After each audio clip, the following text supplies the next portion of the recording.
Alright, so welcome back everybody. So for this video, I'm going to be talking about Red Raven games. I'm going to be showing you my Red Raven games in my collection as well. And I'll discuss some of the things about various Red Raven games. Now this video is mostly to prepare me for my top 10 favorite Red Raven games. Now, not very many people have done a top 10 list for Red Raven games because there's only about 25, maybe 26 if you include the latest game that's been announced called Six Sojourns, or six Sojourns or Sojourns. I don't know how to pronounce that word exactly, but yes, that is a new game that was just announced by Ryan Laukat himself, announcing a brand new game. So it's amazing. I looked at it, it's amazing. I'm gonna get it for sure. But yes, so there's about 26 games that he has designed, about 26. Now, Ryan Laukat is just amazing. He has done the artwork for every single game in his collection that he's designed, that has been published by Red Raven Games. He has done the artwork for every single one. Now, while he has designed most of the games for Red Raven Games, and let's not forget, he's the one that created Arzium, his own unique fantasy world that many games are based on, or based, on this planet called Arzium, okay? He does have some help. There are a few designers in his team that have designed games with him. For instance, there's T. Alex Davis, who designed Deep Vents. Ryan still helped him with that. He still did the artwork for that. And obviously, he is the publisher of Red Raven Games. So, Ryan's done the most work, but he does have help, and that's one game example that I own that he has help with. There's also Alf Siegert, I believe, who designed Haven. And then there's a new member to the team, okay? New member to the team, Dustin Dowdle, and he designed Isle of Night. And that's relatively new. It came out last year. So yeah, there's a few designers. And then, of course, let's not forget Mallory Laukat. She's helped him design many games, and the two of them, husband and wife, make a great team for sure. So, but yes, he's definitely had help. It's definitely not just him, but it's mostly him making all of these games and publishing them for us and doing the artwork. So this video, like I said, is to show you guys the games that I have, talk about them, because honestly, it's really hard for me to choose my top 10 because I like so many of his games.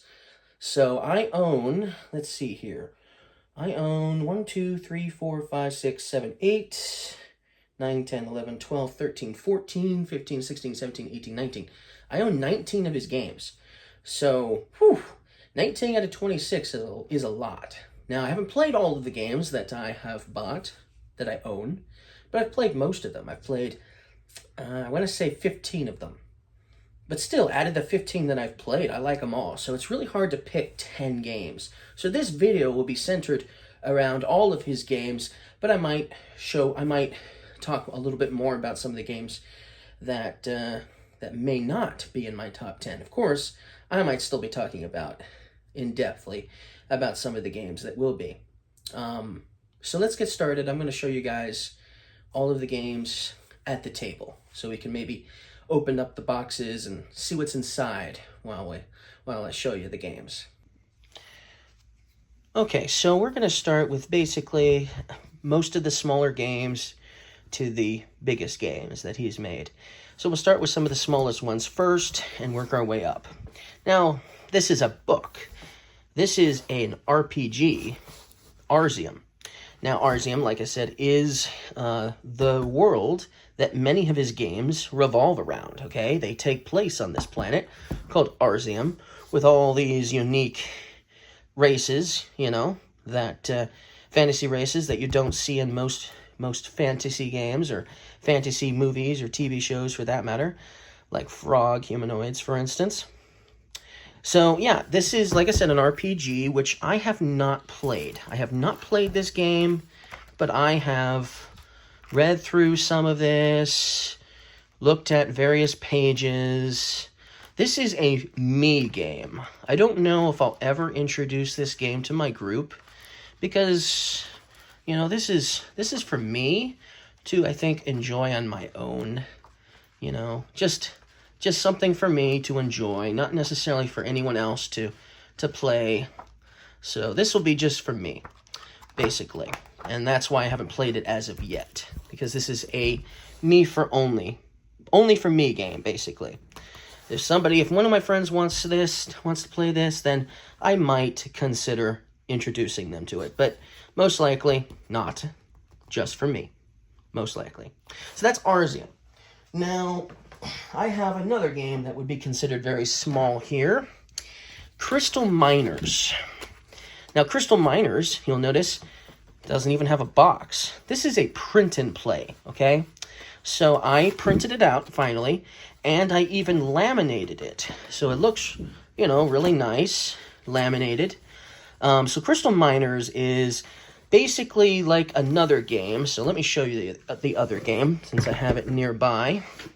So this is Artifacts Incorporated, okay? And so this game mechanically is based on this game here, mechanically.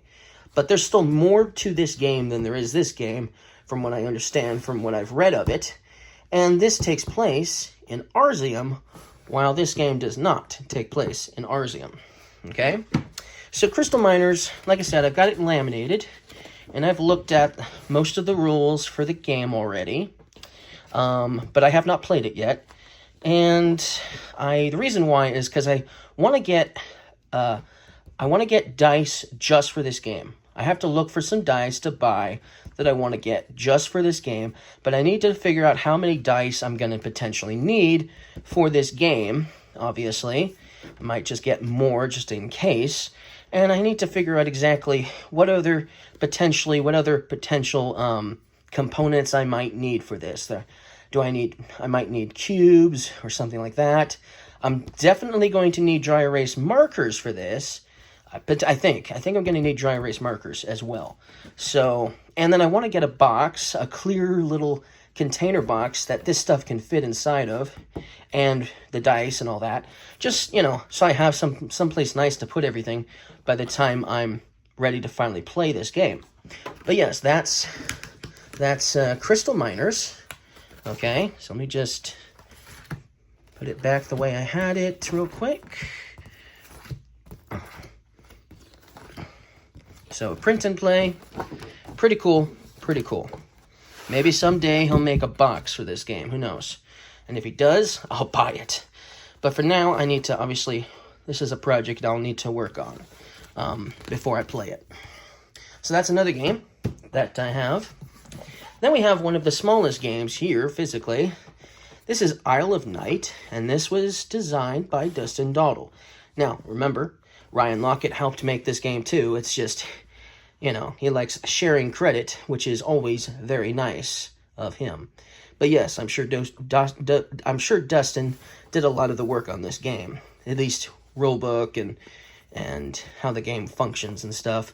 So this is a very small game. It's very short. It's very easy to play. It's just cards, literally. And it's a set collection. You're going to try to collect sets of certain things. But in this game, the set collection, each item, each thing you can collect might be worth a certain amount of points at the beginning of the game. Like, you might collect all of the butterflies, and maybe at the beginning of the game, all of the butterflies are worth 5 points. But this game, the set collection, can change where the victory points are going to go for all of these things. So you could, like, literally make the butterflies worth, you know, like a point at the end of the game. So then you collected all the butterflies for no reason because they all ended up on the bottom. So yeah, it's definitely set collection, but you're going to want to, obviously, there's a little bit more strategy revolving around set collection here. But yeah, that's basically Isle of Night. Just a little easy, fun little game. Then we have Artifacts Incorporated. Now, this is a dice placement game. Okay, so you're going to be rolling dice, and looks like I don't have all the dice in here at the current moment, or they fell out or something. But yeah, it's just a simple dice placement game. Very simple. Haven't played it in a while, but I did enjoy it when I used to play it all the time. So, yeah. But yeah, that's kind of some of the components, mostly cards and a few cubes and dice and money and stuff like that. Cool. So that's Artifacts Inc. Then we have Rome. Now this one is a little bit more heftier. In here I have, well, let me show you. In Rome I have all of the discs, obviously. But I also have an expansion. So I have these gems as well for one of the expansions. I even have the pet expansion in here as well. So that's cool. But yeah, there's like a gems mini expansion that adds these gems to the game. So that's cool. Gems. And then, like I said, it's got a couple of mini expansions, but mostly it's just a really fun game. I just enjoy playing this one. I like this one a lot. It's basically like area control. You've got these cards laid out to form like a map. You have various adventurers that give you a layout of what discs you can place out onto basically the map. When a map card is full of these discs, as in these discs, different colors, then whoever has the most of that color is going to get the card. And then there's a bidding, there's a sort of like a bidding amount of money that you can do if there's a tie to claim the card. And it's the player who rescues a certain amount of people first, basically, from a sleeping sickness that wins the game. But it's a very fun, just, what did I say? Area control game. Yeah. So, very fun, simple area control game. That's Rome. Pretty fun. Okay. So then we have, then we have 8-Minute Empire. Now, this was one of his first games. Not the first one, but it was one of his first games. And it definitely takes longer than 8 minutes to play, but it's also like area control. You're trying to control various areas on the board, which is just a little map board, and there's cards and things like that that can give you, cubes, let you place out cubes and stuff like that. It's been a long time since I've played, but there's resources involved in the game as well. So like I said, it's been a while since I played this, and I don't remember all of the rules right offhand for some of these games. But yes, it's a small game that I have, and it's still short. Even if it's not 8 minutes long, it's still a short little game. 8-Minute Empire. And Six Sojourns is actually based off of this little 8-Minute Empire game. So that's cool. It's a game based off this game, and I've confirmed that it is not in the world of Arzium. The Six Sojourns game does not take place in Arzium. So this will be interesting. And it's going to have sea serpents, and you'll notice there's a sea serpent on the front cover, but there isn't actually a sea serpent in this game here. It's just on the cover. But Six Sojourns will have sea serpents, so I'm looking forward to that very much. But yes, like I said, a small little game that he's designed. It's been a while since I've played it, but I did recently purchase this game on Steam, so I might be playing this again on Steam, and maybe reintroducing this to my board game group in the near future. So that's 8-Minute Empire. Then we have Deep Vents. This game was designed by T. Alex Davis. Yes, that's his signature. So, yeah, and see it says T.Alex Davis and Ryan Lockett. So this is a very fun ocean game. You're building an ecosystem in the depths of the ocean, collecting archaea, which are these cubes here, okay? And you're going to be, like I said, building an ecosystem with various vents or undersea volcanoes, or just the local wildlife, like the vampire squid, for instance. You know, that could be something you put into your ecosystem. And you might even get yourself some of these cool shelves, because this game there's a lot of animals that could potentially attack other players, but there's ways of mitigating the damage you receive. There's special tiles that give you shells to block the damage, making the attacking actually very weak. So it's not like it's not a super aggressive game because of these shells, are like literally makes it almost pointless to attack an opponent, because you can just cut the damage in half, basically. But yeah, that's Deep Vents. So definitely an awesome game, but many people do not like this game. I'm one of the few people who like Deep Vents. But yes, there's a lot of depth to this game. There's a lot more strategy than you would think for a game this size. Okay, so we have Dingo's Dreams. So this one is by Alf Siegert. So this is actually the game that I'm more familiar with him designing, because I've actually played this, unlike Haven, which we'll get to.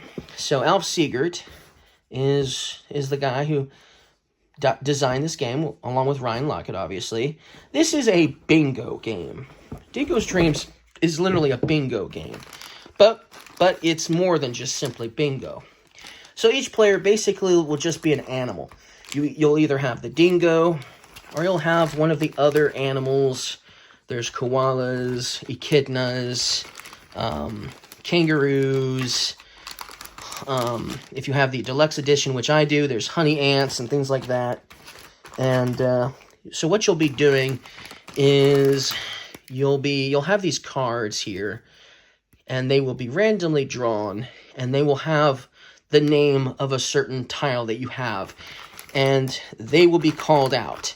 And you will look for that tile, and you will flip it over to the animal side, because there's animals on one side of these, and then the various locations. Like that's a silver cave, upside down silver cave, but that's a silver cave, for instance. And there's two different animals in here. That's why there's two silver caves. But yeah, that's a silver cave, and this is a gold cave. So, you know, you'll be flipping them over based on the color and the location of what they're supposed to be. And when you have a certain match, like there's various patterns that you can play with. But if your tiles all match this formation, for instance, so if you had a dingo here, a dingo here, a dingo here, a dingo here, and a dingo here, and it wouldn't matter if there were other dingos elsewhere, if you're the first person to match that pattern, you'd win. And so while you could potentially win just by simply someone saying, you know, calling out Gold Cave, and if that was the last dingo you needed and Gold Cave was right here and you flipped it over, you could like literally win the game. But there's more to it. You're going to have another animal of your type outside of this grid, and every time you're going to push one in. You're going to push a tile into it. It might not be an animal. It might be one of these that haven't been flipped over yet. But yes, you're going to push it in, and it's going to cause the tile that's on the other side to be pushed out. So basically, the easiest way to win might be just simply saying, ooh, you've, you know, called out Golden Cave, and that's the last one I needed, and hey, bingo, I win, or dingo, I win. But most likely, you're going to win by sliding them in and sliding one out until you can match the exact pattern that you're trying to match, basically, right? But yeah, that's Dingo's Dreams. This is a game that is out of print, so you can't buy this anywhere unless you want to spend like $100 for the one person maybe selling it on planet Earth for $100. But most likely, you cannot just simply get this game. So, it's been out of print. It was out of print when I purchased it, and the only reason why I was able to get my hands on a copy of this is because I I won this game at an auction. That's the only reason. So that's Dingo's Dreams. So let's start working up towards some of the bigger games. Okay, so next I have is Megaland. So this is a push your luck game.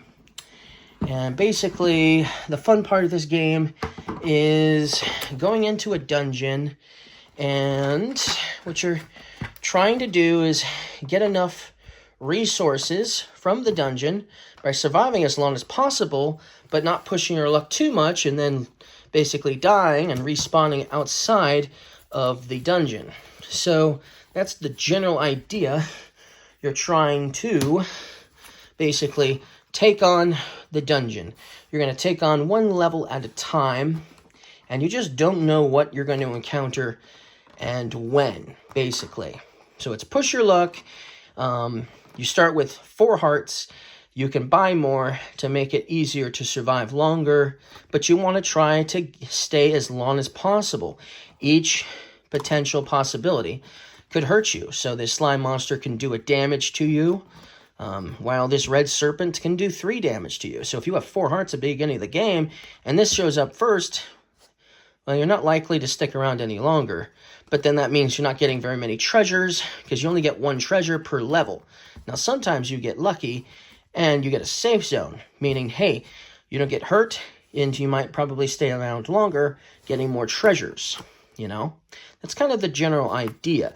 Stay as long as you can, but if you lose, then you lose all of the treasures that you found, and other players can get ahead of you because they were smarter and left sooner. Or maybe they just had more hearts and they were able to stay longer because of that. There's even a safe zone that even gives you a free treasure if you encounter the treasure chest, for instance. But yes, it's basically push your luck. It's super fun. I've had so much fun. Me and my friends have played this a lot. Probably one of the most played games I have in my collection is Megaland here. So yeah, Megaland. It's really cool. Yeah.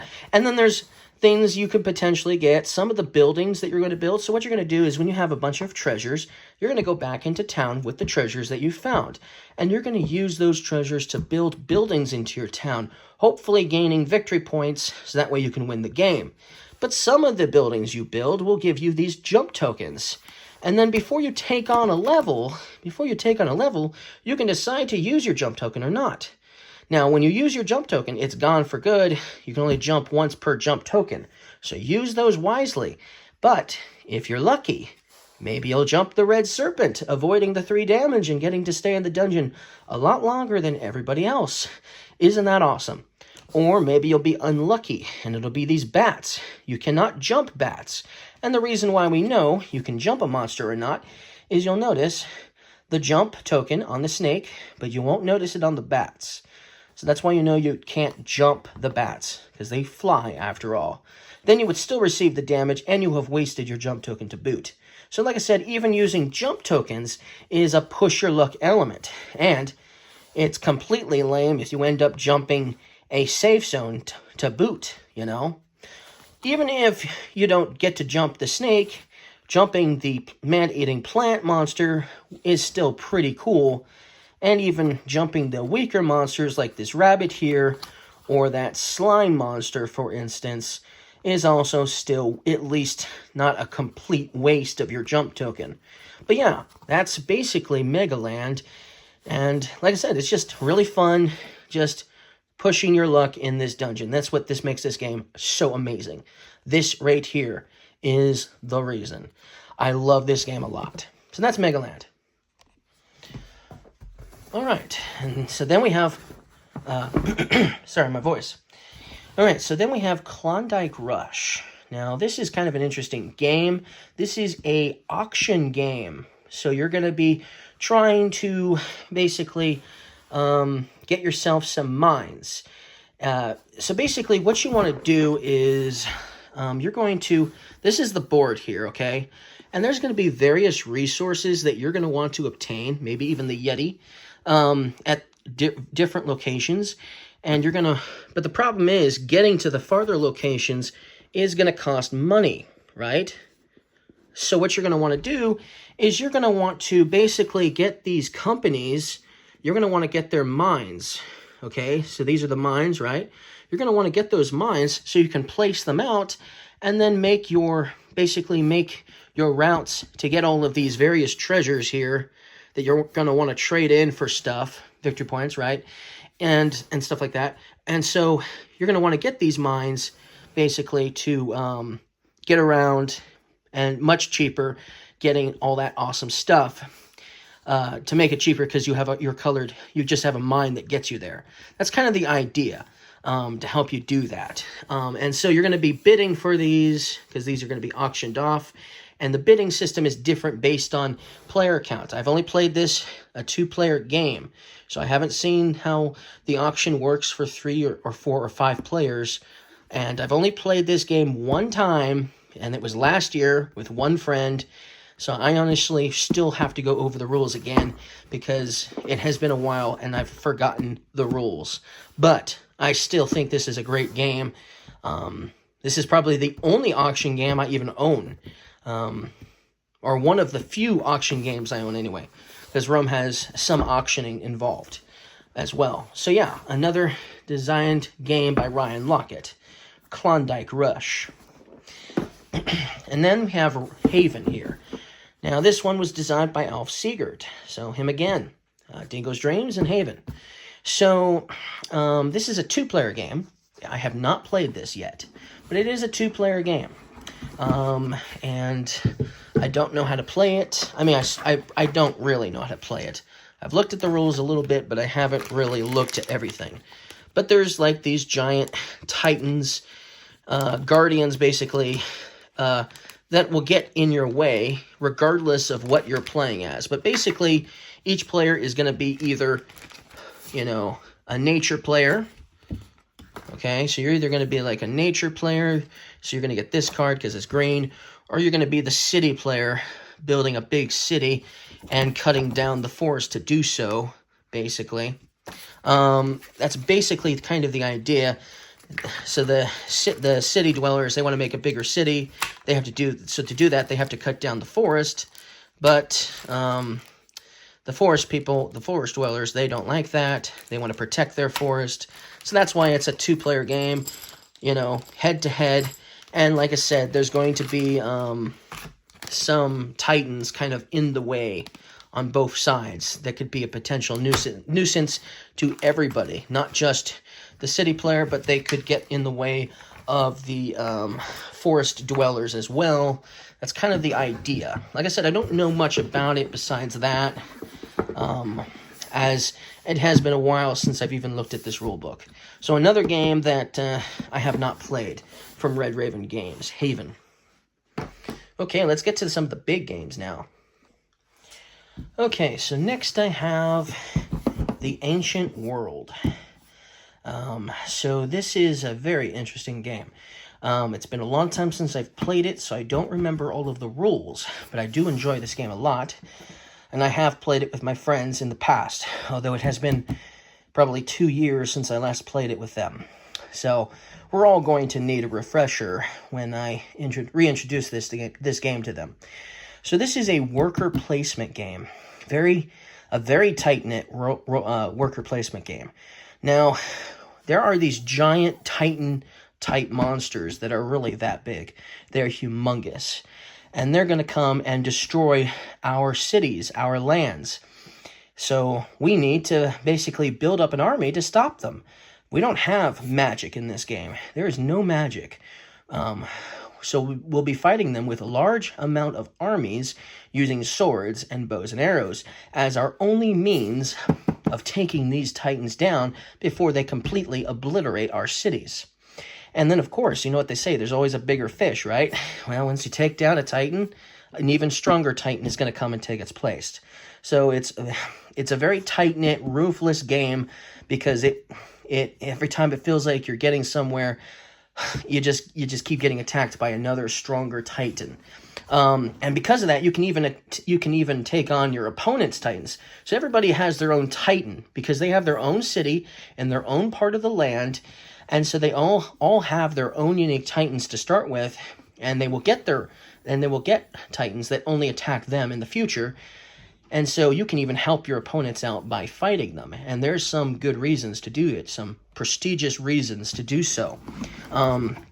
It's a very beautiful game, though. I love the player boards here, you know. That is just beautiful. You know, everybody's got their own unique city, which is really cool. They're going to have their own unique Titan that's unique to attacking their city, which I also like a lot, you know. But yeah, it's just so beautiful. You know, the cities are beautiful. The artwork is beautiful. It's really cool that everyone's got their own unique city name. I like that a lot. You know, it's just really cool. It makes this game very special when you're playing with a bunch of friends, especially if everyone's got their own unique city. And like I said, you're building a city, so while you are trying to fight a bunch of Titanous monsters, you're trying to build a city. You're trying to build up your city as well. So, so there's a lot of, so there's military cards in here, but there's also going to be like wheat fields and stuff like that. You're going to be building a bunch of stuff to make your town even more prestigious, even though you're always constantly being attacked by giant Titans. And like I said, it's a worker placement game. So everyone's going to get workers that they're going to have and stuff like that. Some of the components, you know. Here's some more. So, and then there's even money involved in the game because you're going to need money to build buildings in your town. Stuff like that. And the ambrosia, there's ambrosia. So these are ambrosia tokens. They're used for a whole bunch of stuff that you can do in the game. But like I said, it's been a while since I've played this game. I'm going to need a refresher to relearn this game myself, for sure. But it's, like I said, it's got a lot going on with it. It's very beautiful, like I said. I love it a lot. So that's The Ancient World, another big game designed by Ryan Laukat and published by Red Raven Games. All right, so then we have City of Iron. I'm going to have to probably zoom out now because these games are bigger. Okay, so City of Iron. This is the first edition. I do not have the second edition. And yes, the box is starting to deteriorate. It's got a ripped side and stuff because it's an old game. This, I believe, if I'm not mistaken, is the very first game that Ryan Laukat ever designed. I think this is the first one. And this is the game that introduced us to the world of Arzium. This is the very first game. A lot of people think that Above and Below is the first game for Arzium. But not many people seem to realize that there's a lot of games that take place in Arzium. You've got City of Iron, you've got Islebound, you've got Rome, you've got Creature Caravan. And those are the 4 games that most people don't realize are on this planet, Arzium, as well as City of Iron here, right? So that's like 5 games. And then we've got, obviously, Above and Below, Near and Far, Now or Never. So there's a lot of games that take place on this planet, City of Iron. Now, when I decided to get this first edition, which was not easy to find, and I even got an expansion for this, which I still haven't played with, but I have played the base game, many times. But anyways, City of Iron, I picked the first edition over the second edition, mostly because of the rulebook, because of the player boards, that's right. So here's the expansion, Experts and Engines. I just managed to get this recently. Haven't played with this expansion yet, but as you can see, it fits in the box pretty nicely. But the reason why I got the first edition over the second edition was because of these player boards. Now, the second edition doesn't have, I don't think even has the pictures of what faction you're playing as. I didn't like that. Plus, you'll notice this is a pretty sturdy player board. And the player boards in the second edition, well, if you're not careful, you could bend them in half because they're so thin. So that was the main reason why I picked the first edition over the second edition. So, yeah, we got the Hogmen you can play as, or the humans. We've got the Toads, and we've got the Crusaderians. So there's a lot of different factions that you can play as, all unique. And this is a deck-building game. And a very unique deck building game because you have 2 decks, okay? Your deck starts out small, and you will be building up your deck bit by bit, round by round. But there's 2 separate decks. There's a civilian deck and a military deck. And you could try to balance it out and try to build up your military and your civilian deck, but you're not required to. You can kind of play this game how you want to.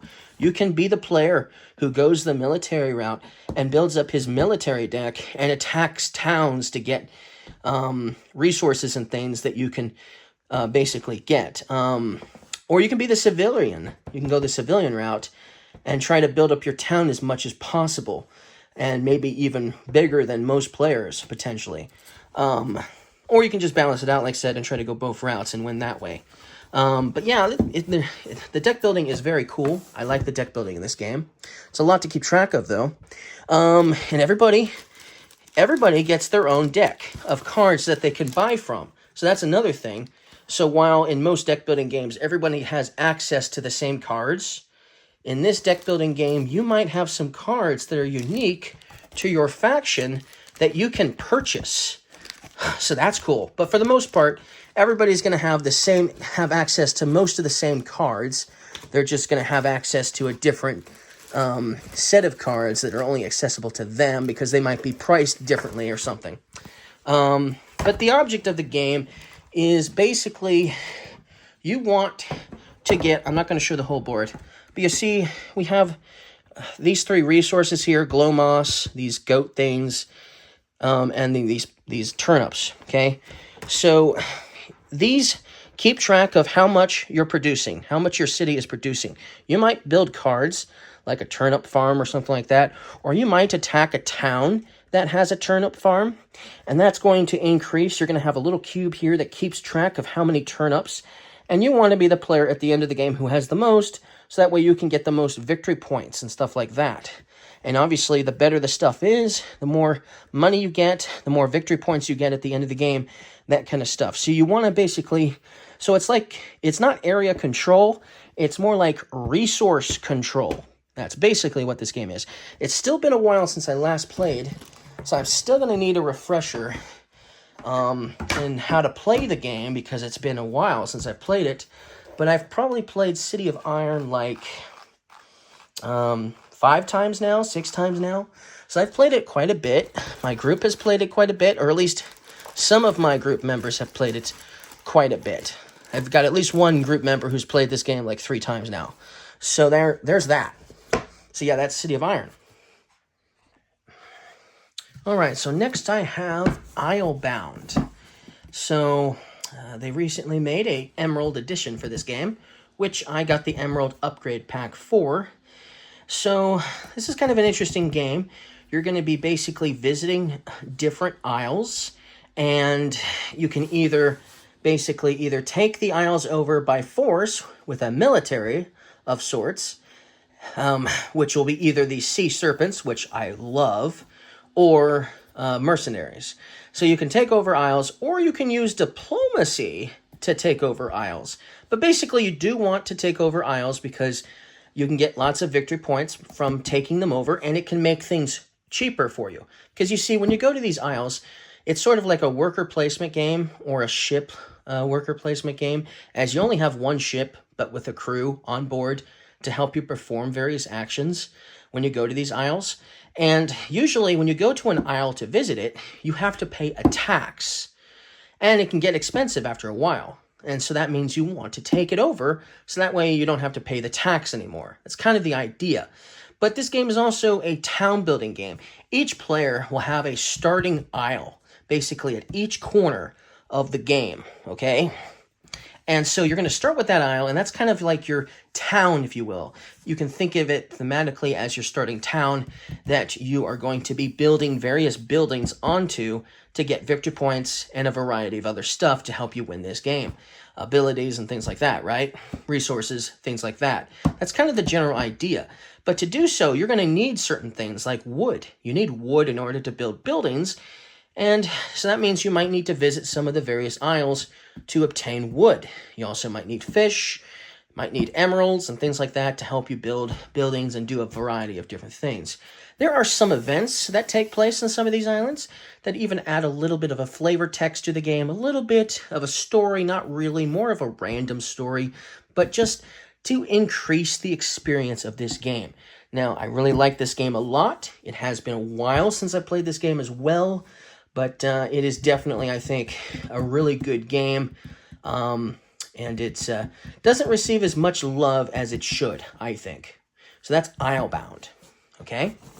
We're not going to take a look at it, not this time anyway. We'll move on, since this is a long video already. Next we have Creature Caravan. Now this is obviously relatively new. This is an amazing game, and I've played this I think I've played this game 8 times now. And my friends have really enjoyed this one. This is definitely a success story for my group because we have played it so much, and they've all really enjoyed playing it. Everyone who's played it, that has played it, has really enjoyed this game. So this is a dice placement game, okay? You're going to be placing out dice to take various actions, okay? And you're also trying to traverse a landscape. You have a caravan.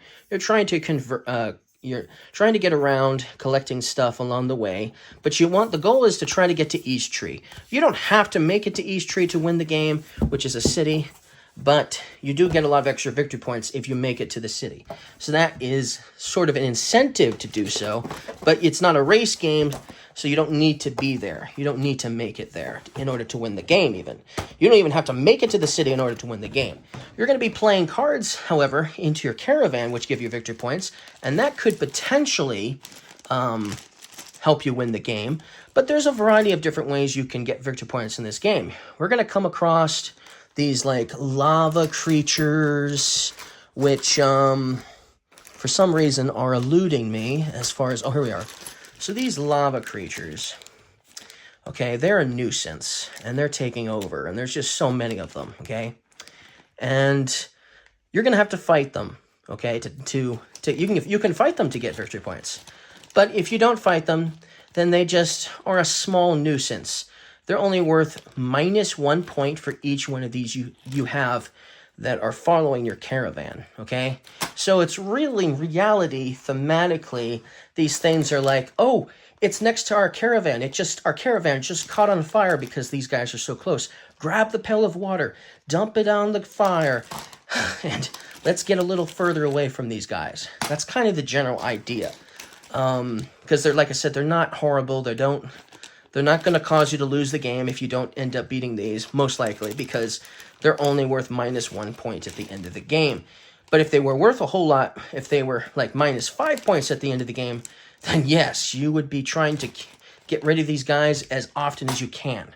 But the idea is you do want to get rid of these guys, and sometimes players will even seek these guys out to fight because you can get a lot of victory points defeating them.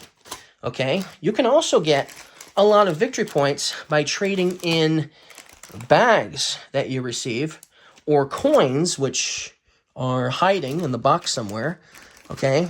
And you can trade those in to get victory points. So that's another way you can get victory points in this game. Or you can just find lost people, lost souls to add to your caravan, even a giant bat, and they might provide you some victory points. You know, this one doesn't, but this dove does if you have 4+ tiny cards. So this is a terminology game too. You're going to be keeping track of the terms on cards and looking for cards that are tiny if you want to get the 5 points for this dove, for instance. So you're going to be looking for cards that have tiny as a term on a card. So, and there's a lot of cool combos you can do with the cards and stuff like that. And while you'll be getting victory points when you trade in bread and coins, you'll also get bread doing so as well. And a lot of the actions that you can take with your dice give you bread and other things. And then these are the dice. And there's even ways. So you start the game off with just 5 dice. But there are cards you can play that give you an extra dice to use each round. And you can get a bunch of them. That's really cool too. So there's just many ways that you can play this game. there's not a perfect science, I don't think. There's some people who might think there's a perfect science, but I don't think there's a perfect science as to what strategy is the best in order to win this game, because I've won this game just with a really good engine. My friend has won this game just fighting a lot of these lava monsters, okay? I've seen a friend win doing the trade, trading in resources and bags and coins for victory points. I've seen players win just by getting tons of really powerful, expensive cards, but that gave off lots of victory points. So there's a lot of different ways you can win this game, and I don't think there's any one real way. Of course, reaching Eastree gives you a ton of points too, and I've seen people who didn't make it to Eastree lose versus somebody who did make it to Eastree. So that can also be the difference between who wins and who loses. But yeah, that's Creature Caravan. All right, so then next we have Empires of the Void, the very first Empires of the Void. This was also one of his very first games, too, for Ryan Laukat. Now, I have not played this game yet, so I'm going to have to play it eventually. But I did do something with this game. So when this game was made, it came with the rule book, but I guess the rules weren't fully 100% up to snuff. There were some things they needed to fix with the rules, and so they made a revised rule book, basically, which when I bought this game, after finding it, did have that rule book. So I have that rule book, but and it has some components and things that won't be in the original rule book too. So I have to figure out what's going to be in the new improved one. But then I also went and I found a PDF to help me find some of the alien races that didn't come with this game, but came over time, basically. And I got those printed out. So we have, for instance, this lizard alien race, the travelers of Blarsk, for instance. I've got the sirens of Belshar, for instance, printed out. In addition, mining guild of Astra, for instance. The crime lords of Gobnob, which look like snail aliens, I guess. And then just information on how these new factions work and stuff like that. I got that printed out as well, because there's rules for them as well for these factions. So I did get that. That's a start. It start in the right direction, so that way I get this game played at some point. But yes, I really like Empires of the Void too, so I'm very curious how this one plays, because it is different enough to be its own unique game for sure. So that's Empires of the Void, the very first one, the original. And these are the playable races that the game came with. So those printed out ones add a whole lot more than the starting 5 that you had to begin with, for instance. So that's really cool. Sorry about that. Bumping the camera. Okay, so then we have Empires of the Void 2, which I have shown many times in the past. I have shown you the alien factions in here many times. So we won't open it because I have shown lots of stuff in here in the past and will show stuff in the future. But this is an awesome game. One of my favorites. So Empires of the Void 2, it's really cool. Like I said, the alien factions are awesome. You can explore new planets and make allies with new alien races. You can attack other alien worlds. You can attack other players, but you'll most likely attack alien worlds first. You can, like I said, use diplomacy with alien worlds and get victory points that way. So if you're not so much into the war version of this game, you don't have to be a war player. You don't have to be the player that starts a battle and always has to win the battle and stuff like that. You can win this game just on diplomacy alone, it's possible to anyway. And there's things like missions that you can complete, and you can deliver items from one planet to another, so there's deliveries you can make. So there's a lot of different things you can do with this game. I just really like Empires of the Void 2. It is going to take a little while to set up if you've never played it before, first couple of times, but I have played this game a lot. There's a Steam version of this game on Steam. You can play it there, or like I say, you can just get the game and play it. but I have played this game a lot. Many of my friends have played this game and enjoyed it as well. So that's Empires of the Void 2. Okay, next up we have Near and Far. This is one of the most popular games that Ryan Laukat has designed. I've only played this game 2 times, okay? And it's been a long time since I've played it, so I'm going to have to go through the rules again on this game. I really enjoy it, but like I said, it's been a while since I've played it, so I don't remember much about it. Sorry to say. But yeah, that's another game I have from Red Raven Games, Near and Far. I really like the lizards in here. There's a lot of lizard folk in this game. A lot more than there is in Above and Below and some of the other games. There's a ton of lizard folk in this game. I love that a lot about it. So that's Near and Far. And we can just open it up. Now, the thing about Near and Far is you do have a huge storybook in the game. Okay? That's really cool. And there's even a character storyline as well, so you can play a character storyline, or you can play the campaign part of the game. That's one of the, and then there's the board is actually this book here, okay. But because it is a campaign game, that's one of the reasons why I've only played it twice, because I've only played the very first story, which is separate from the campaign.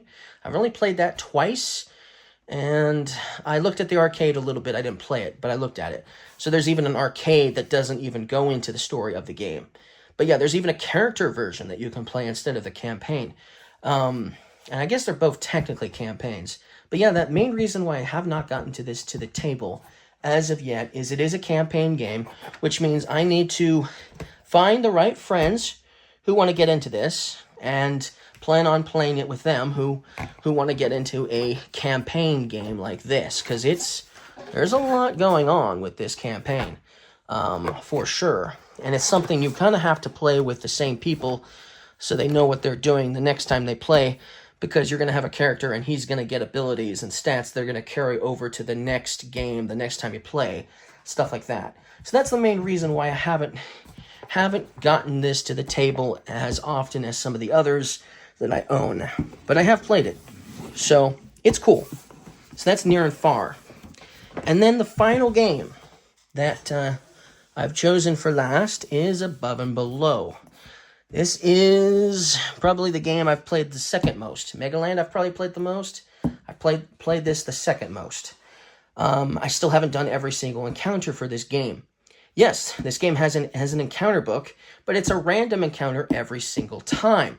This is also not a campaign game, so you can play this with a few friends and then play this again the next week or whatever with 3 different friends, for instance. So you don't have to play with the same people every single time.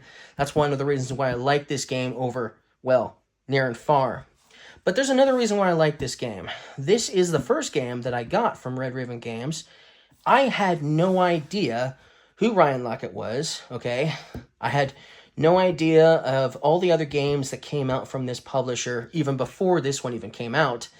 But when I saw this at a public library, I was just blown away by the artwork on the box cover, and I checked it out. Didn't know anything about the game, I just checked it out. I opened it up, I learned it, and I played it on the same day I checked it out. And I loved it.